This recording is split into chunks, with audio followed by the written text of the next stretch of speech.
நண்பர் ஆம்ஸ்ட்ராங் உடைய மறைவு இன்னும் அதிர்ச்சியிலிருந்து நாங்கள் மீளவில்லை. குறிப்பாக எனக்கு தனிப்பட்ட முறையில் மிகப்பெரிய ஒரு இழப்பு.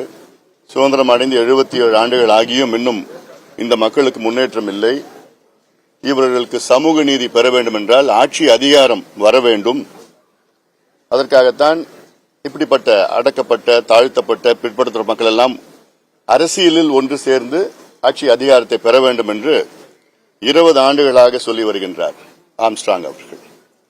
சமீபத்தில் கூட நானும் அவரும் ஒரு 6 மாதத்திற்கு முன்பு ஒரு நிகழ்ச்சியில கலந்த நேரத்தில் மருத்துவர் ஐயாவை பற்றியும் அவருடைய சிந்தனைகளை பற்றியும் சமூக நீதியை பற்றியும் தெளிவாக அந்த கூட்டத்திலே பேசியிருக்கின்றார்.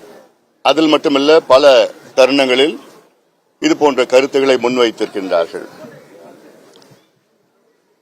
அவருடைய மறைவு, மீண்டும் சொல்கின்றேன், தமிழ்நாட்டில் உள்ள சமூக நீதி இயக்கத்திற்கு ஒரு மிகப்பெரிய ஒரு பின்னடைவாக நான் பார்க்கின்றேன். காரணம், ஒரு சில சமூக நீதியை வைத்து அரசியல் செய்து கொண்டு வாக்குகளை பெறுகின்றார்கள். ஆனால் உண்மையான சமூக நீதி, அடக்கப்பட்ட மக்கள் அவர்கள் எல்லாம் முன்னுக்கு வர வேண்டும். கல்வியிலே, வேலைவாய்ப்பிலே, பொருளாதாரத்திலே, இன்னும் சொல்ல போனால் ஆட்சி அதிகாரம் வேண்டும். அந்த வகையில் நிச்சயமாக அவருடைய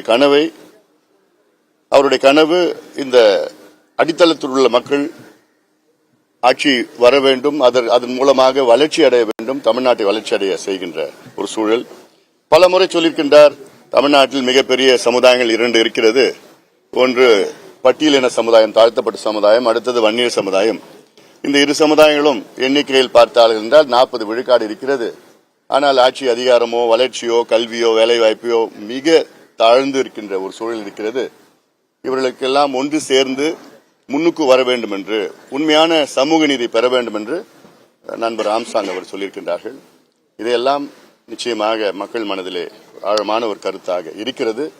அதை நிலைநாட்டுகின்ற வகையிலே உண்மையான சமூக நீதிக்காக நாங்கள் எல்லோரும் சேர்ந்து பாடுபடுவோம். அவருடைய கொடூரமான கொலை எங்களுக்கெல்லாம் அதிர்ச்சி. இதற்கு முழு விசாரணை நடத்த வேண்டும். இன்னும் சொல்ல போனால் சிபிஐ விசாரணை நடத்த வேண்டும். இதற்கு யார் பின்னணியில் இருக்கின்றார்கள், யார் ஏவி விட்டார்கள், இதற்கு என்ன, யார் காரணம், இது போன்ற சம்பவங்கள் இதற்கு பிறகு நடக்கக்கூடாது. தமிழ்நாடு காவல்துறை இருக்கின்றார்கள், ஆனால் அவர் முழுமையான விசாரணை கொண்டு வருவார்களா என்று எனக்கு சந்தேகமாக இருக்கிறது. அவர்கள் மீது, தமிழ்நாடு காவல்துறை மீது எனக்கு மரியாதை இருக்கிறது. ஆனால் கள்ளக்குறிச்சி சம்பவத்திற்கு பிறகு எனக்கு நம்பிக்கை இல்லை. கள்ளக்குறிச்சியில் நடந்த அந்த சம்பவம் 67 பேர்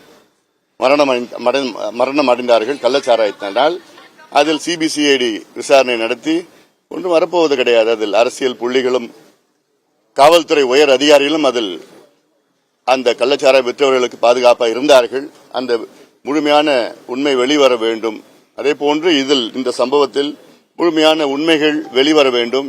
அதே போன்று இந்த கூலிப்படை கலாச்சாரத்தை வேரோடு அறுக்க வேண்டும். முதலமைச்சருக்கு கீழ் இருக்கிறது காவல்துறை. சட்டம் ஒழுங்கு தமிழ்நாட்டில் பார்த்தீர்கள் என்றால், கடந்த மாதம் காங்கிரஸ் மாவட்ட தலைவர் கொலை செய்யப்படுகிறார்.